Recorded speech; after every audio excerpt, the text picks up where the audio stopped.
How's it going, guys? Dr. Henry here, and today we're gonna go over how to release some of the tight muscles in your low back just using a ball. So I've got a lacrosse ball here, and the muscle that we're gonna be going over is your quadratus lumborum, or your QL, and it basically sits kind of in between your pelvis and your low back here.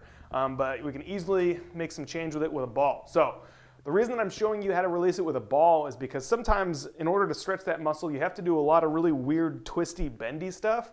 And sometimes doing that can actually irritate your low back a little bit more. So I prefer to use a ball and the wall here. So what we're gonna do is we're gonna put this guy in between the ball and the wall and our low back. Get myself confused here.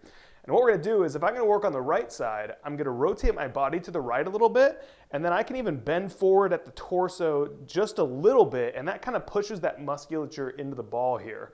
So from this position, I can just kind of go up and down a little bit here. And if I want to get a little bit more out of this, I can take my feet and I can push them further away from the wall.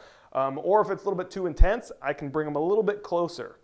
But just going back up and down. And if you find a spot that's really tight, I like to do a couple of different things. Some people like to kind of oscillate back and forth a little bit on it. I personally like to kind of push into it, kind of relax it, kind of treat that muscle like it's a sponge and you're kind of squishing it back and forth, and that can feel pretty good. But you should only spend about 20 to 30 seconds per side.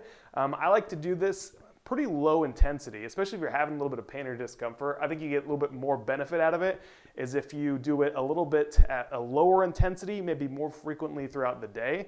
So a couple times a day. But give this one a shot and be sure to let me know if you have any questions.